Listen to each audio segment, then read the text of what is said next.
Oke. Assalamualaikum warahmatullahi wabarakatuh. Selamat sore teman-teman dan juga Ibu Noviska Sari selaku dosen pengampu mata pelajaran bisnis digital. Di sini saya dan teman-teman saya akan mempresentasikan mengenai Rotio itu sendiri. Jadi kami mengangkat tema dari offline ke online, transformasi Rotio menaklukkan dunia e-commerce. Tapi sebelum masuk ke materinya, izinkan saya memperkenalkan kelompok saya terlebih dahulu. Yang pertama itu ada Dewi Saraswati, yang kedua ada Khalid Michal, ada Muhammad Farel, ada saya sendiri Syahra Hafiza, ada Torik Muhammad, dan juga Zalfa Nuraini. Dan langsung aja kita masuk ke dalam profil singkat bisnis Rotio itu sendiri. Jadi Rotio ini adalah merek roti yang dikenal di Indonesia karena kualitas tinggi dan inovasinya dalam rasa. Rotio juga mengusung filosofi roti untuk semua. Jadi, Rotio ini berkomitmen untuk menghadirkan produk yang bukan hanya lezat tetapi juga menggugah selera. Rotio ini memproduksi berbagai varian roti, mulai dari rasa klasik hingga kreasi unik yang selalu diperbarui untuk memenuhi kebutuhan konsumen yang beragam.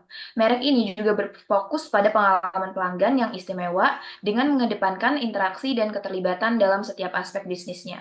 Dengan visi untuk menjadi pemimpin pasar di industri roti, Rotio terus berinovasi dan memperluas jangkauannya. Dan yang seperti kita tahu, Ratio itu juga udah banyak banget di stasiun KRL maupun tempat-tempat yang udah sering banget kita kunjungi. Nah, menurut saya juga Rotio ini sangat mengikuti perkembangan zaman, di mana seperti yang kita tahu kemarin ada roti viral kayak Kromboloni, itu Rotio juga mengangkat tema itu dan membuat roti itu. Jadi menurut saya Rotio ini sangat mengikuti perkembangan zaman dan juga mudah untuk kita jangkau seperti itu. Selanjutnya, itu ada identifikasi strategi digital atau inovatif yang diterapkan oleh brand Rotio ini sendiri, yaitu ada 6. Yang pertama, itu kolaborasi dengan influencer, di mana Rotio ini menggandeng berbagai influencer lokal untuk mempromosikan produk mereka. Jadi, si influencer ini tuh bisa membantu memperluas jangkauan merek dan memberikan rekomendasi yang lebih personal kepada audiens, meningkatkan kredibilitas produk di mata konsumen. Lalu yang kedua itu ada pop-up store dan event komunitas. Jadi Rotio ini mengadakan pop-up store di berbagai acara komunitas dan festival untuk memberikan pengalaman langsung kepada para pelanggan. Di dalam acara ini, pelanggan itu dapat mencicipi produk secara gratis dan bisa berinteraksi dengan tim dan mendapatkan penawaran eksklusif dan juga menarik. Nah, yang ketiga, ini ada program loyalitas. Rotio ini meluncurkan program loyalitas untuk menghargai pelanggan setia. Melalui program ini, pelanggan dapat mengumpulkan poin dari setiap pembelian yang bisa ditukarkan dengan diskon atau produk gratis. Ini juga bisa mendorong pembelian berulang. Lalu yang keempat itu e-commerce. Rotio ini memiliki platform e-commerce yang memungkinkan pelanggan itu untuk melakukan pemesanan secara online dengan mudah. Juga bisa melalui website resmi dan aplikasi mobile. Konsumen ini dapat menjelajahi berbagai produk, melakukan pembelian, dan mendapatkan informasi tentang promosi terkini. Seperti ada di Gojek, juga ada di Shopee Food, dan bahkan ada di Grab. Lalu yang kelima itu ada pemasaran digital. Jadi Rotio ini memanfaatkan iklan digital di berbagai platform, termasuk Google AdSense dan iklan media sosial untuk meningkatkan visibilitas merek dan menarik audiens baru. Dengan memanfaatkan analitik dan data konsumen, Rotio ini dapat menyesuaikan strategi pemasaran untuk mencapai target yang lebih spesifik.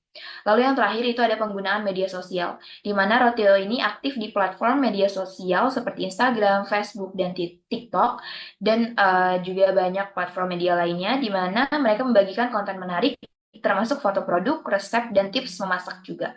Dan ini interaksi yang dilakukan melalui komentar dan pesan langsung membantu membangun hubungan yang lebih dekat dengan para pelanggan Rotio ini sendiri.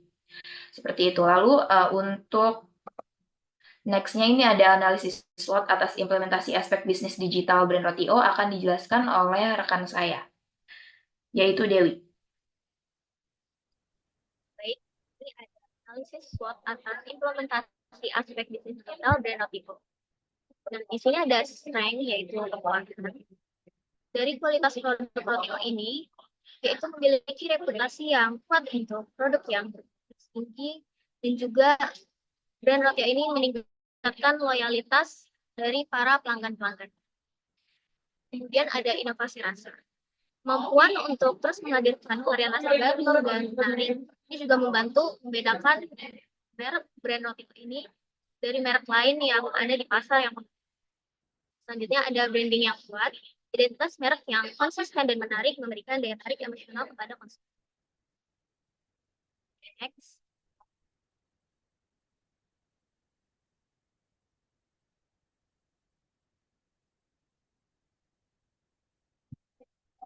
Mulai di next. Di sini ada kelemahannya, yaitu tergantungan pada platform digital. Terbatasan dalam hal kontrol atas platform ini juga dapat mempengaruhi penjualan jika terjadi gangguan. Dan persaingan yang ketat juga menjadikan Rotio ini dapat menambah tekanan pada brand atau produk tersebut. Seperti kita tahu kalau Rotio ini ada saingannya yang hampir-hampir mirip, yaitu Roti Boy dan lalu pada materi selanjutnya akan dijelaskan oleh rekan saya. Di sini ada analisis SWOT atas implementasi aspek bisnis digital brand RTO, opportunities atau peluang. Yang pertama ada pertumbuhan e-commerce. Peningkatan penggunaan belanja online memberikan peluang untuk meningkatkan penjualan. Yang kedua, ada kesadaran akan makanan berkualitas, yaitu masyarakat semakin peduli dengan kualitas makanan, memberi RTO kesempatan untuk menarik konsumen yang lebih sadar akan kesehatan. Jadi itu termasuk eh, aspek digital pemasarannya dari Rotio. Yang ketiga, ada inovasi teknologi. Memanfaatkan teknologi baru seperti aplikasi untuk mobile untuk pemesanan yang lebih cepat bisa meningkatkan pengalaman pelanggan. Contohnya kayak GoFood, terus bisa lewat by DM Instagram Rotio juga. Boleh di next. Yang selanjutnya ada threats atau ancaman. Yang pertama ada perubahan tren konsumen. Yaitu tren makanan yang cepat berubah bisa membuat produk menjadi kurang relevan. Uh, Seperti misalnya Rotio tuh emang tadinya kan tren banget ya. Terus ternyata ada satu makanan yang bisa mengalahkan si Rotio itu. Jadinya Rotio itu bisa kalah. Yang selanjutnya ada krisis ekonomi. Ketidakpastian ekonomi dapat mempengaruhi daya beli konsumen, berpotensi menurunkan penjualan. Jadi nggak semua orang kan bisa beli Rotio ya, walaupun emang harga Rotio itu terjangkau. Jadi emang sesuai ekonomi aja. Selanjutnya akan disampaikan oleh teman saya. Saya akan menjelaskan kinerja digital Rotio, evolusi keberhasilan implementasi digital. Pertama, peningkatan penjualan online. Rotio mengalami peningkatan penjualan online sebesar 30% dalam 6 bulan terakhir, yang dimana ini menunjukkan bahwa seberapa efektif platform e-commerce dan Rotio itu sendiri. Kedua, pertumbuhan followers di media sosial. Rotio berhasil meningkatkan jumlah pengikut di Instagram dari 5.000 menjadi 10.000 dalam waktu 3 bulan, yang menunjukkan tarik konten yang dihasilkan dari brand Rotio itu. Boleh next slide.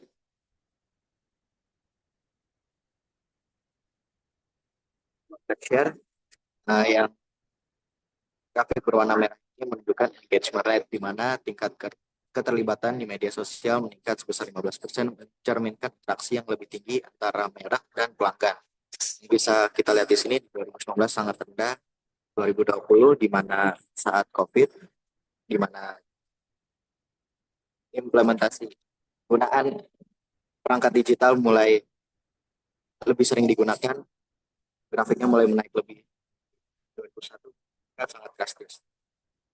Balasan positif itu yang grafik berwarna kuning, di mana Rotio mendapatkan rata-rata 4,8 bintang 4,8 dari 5 di platform e-commerce, menunjukkan kepuasan pelanggan yang tinggi, di mana grafik di sini tidak terlalu berubah banyak secara drastis seperti engagement rate. Kemudian grafik berwarna hijau yang menunjukkan partisipasi dalam event, karena Rotio menarik lebih dari 1.000 pelanggan dalam pop-up store di festival lokal, berikan kesempatan untuk interaksi langsung dengan konsumen dan mendengarkan manfaat mereka.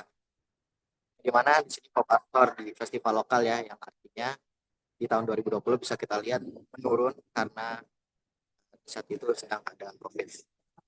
Oke, slide selanjutnya bisa dijelaskan oleh teman saya.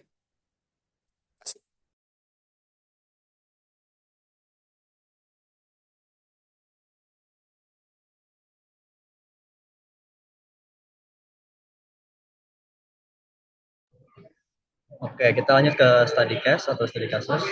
Nah, di Indonesia ini kan Roti O ini kan merupakan merek yang sudah dikenal oleh banyak orang ya tentunya. Nah, Roti O ini tuh punya aroma yang unik. Kalau pas kita lewat stasiun atau halte kan kita keluar itu pasti kecium ada aroma roti khas Roti O ini. Dan fun fact juga tadi seperti yang teman-teman saya bilang, kalau Roti O ini punya outlet yang biasanya terletak itu di stasiun kereta api, bandara, dan pusat perbelanjaan.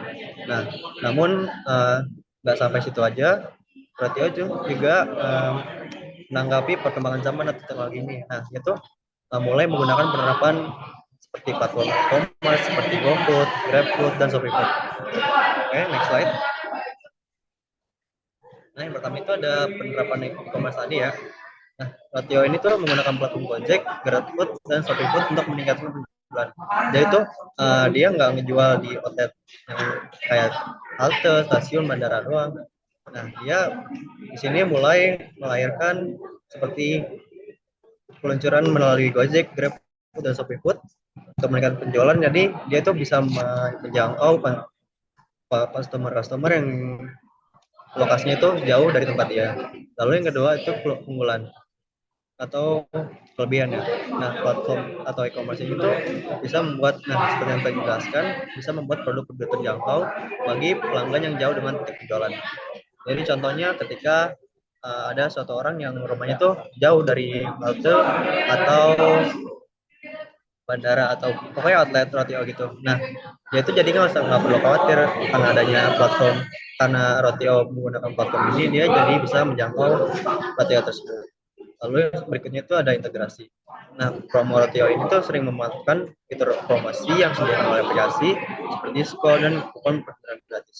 Ini tuh integrasi yang sangat berguna ya, karena konsumen itu mau banget kalau kita pesen, dia pasti nyari orang yang nyari toko yang bisa melakukan pengiriman dan ongkir. Oke, next slide. Selanjutnya tuh ada promosi di e-commerce. Nah, Roti O ini sering menawarkan kupon diskon untuk pelanggan setianya memilih merek roti mereka. Seperti contohnya tuh ada di ShopeeFood atau ketika ada 17-an. Nah, di aplikasi-aplikasi ini tuh biasanya menawarkan diskon seperti 17 mereka, dan isinya tuh kayak beli 1 gratis 1 atau beli 3 gratis 1 atau ada promo mereka yang lainnya. Terus kalau di Grab atau GoFood itu biasanya kayak ada paket-paket bundle. Kalau kita misalkan beli 4 nanti dapat 2, atau kita beli 5 nanti dapat cashback itu. Selanjutnya ada efisiensi operasional. Nah, Roti O ini tuh perlu meningkatkan efisiensi produksi dan manajemen inventarisnya untuk mengatasi permintaan yang terus meningkat dari platform pengirimannya. Nah, efisiensi ini tuh sangat berguna kalau kita mantau stok-stok yang ada. Nah, kita karena adanya platform ini kita bisa mengatur stok tersebut. Selanjutnya tuh ada data dan analitik.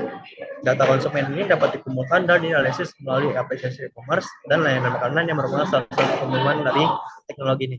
Nah, dengan adanya data ini, contohnya itu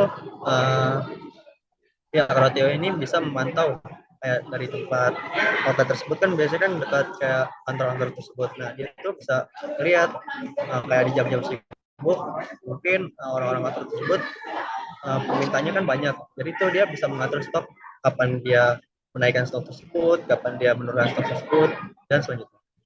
Oke, next slide.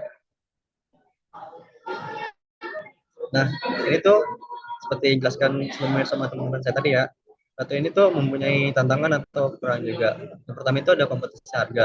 Kehadiran banyak merek roti dan makanan di platform ini menuntut adanya persaingan harga, promosi, dan kualitas layanan di dalam Roti O. Seperti contohnya itu di persaingan harga. Kita sebagai contoh kan kayak mungkin roti boy atau Britok ya. Mungkin di platform lain Britok ini mempunyai harga yang lebih rendah, dan itu membuat pelanggan-pelanggan tersebut mempunyai substitusi yang membuat pilihan kayak saya mending ke merek roti sebelah atau sebagainya. Dan kalau promosi juga mungkin Roti O perlu melihat nih, perlu sering-sering melihat ke brand-brand lain. Misalnya kayak brand lain mempunyai promo yang lebih baik, kayak tadi itu promo brand lain menggunakan beli 3 gratis 1 gratis ongkir, dan seterusnya. Nah, pihak Ratio ini tuh harus meningkatkan dan mengawasi brand lain gitu, jadi biar enggak tinggalan. Lalu yang kedua itu ada tantangan logistik. Ratio ini bergantung pada mitra pengiriman eksternal. Sebagian besar di aplikasi itu berarti masalah dengan waktu pengiriman dan kondisi produk yang harus diatasi. Nah, karena ratio ini bergantung pada mitra pengiriman, jadi itu dia harus bergantung pada aplikasi pihak ketiga kayak Gojek. Nah, itu kan pengirimannya lama tuh. Nah, itu bisa menjadi masalah kayak rotinya jadi nggak anget lah, atau jadi nggak garing lah gitu lah. Jadi itu bisa menjadi tantangan. Nah, itu aja sih.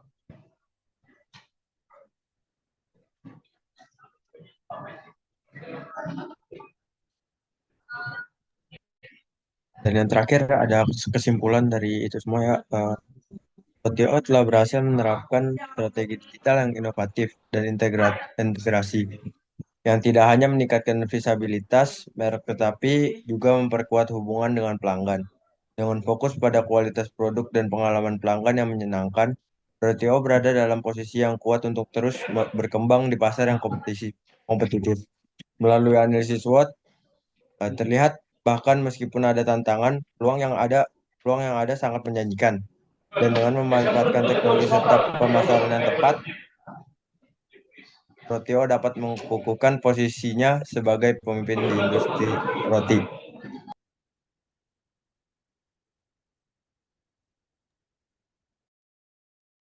Sekian presentasi kami pada kali ini. Mohon maaf bila ada kesalahan. Wassalamualaikum warahmatullahi wabarakatuh. Terima kasih.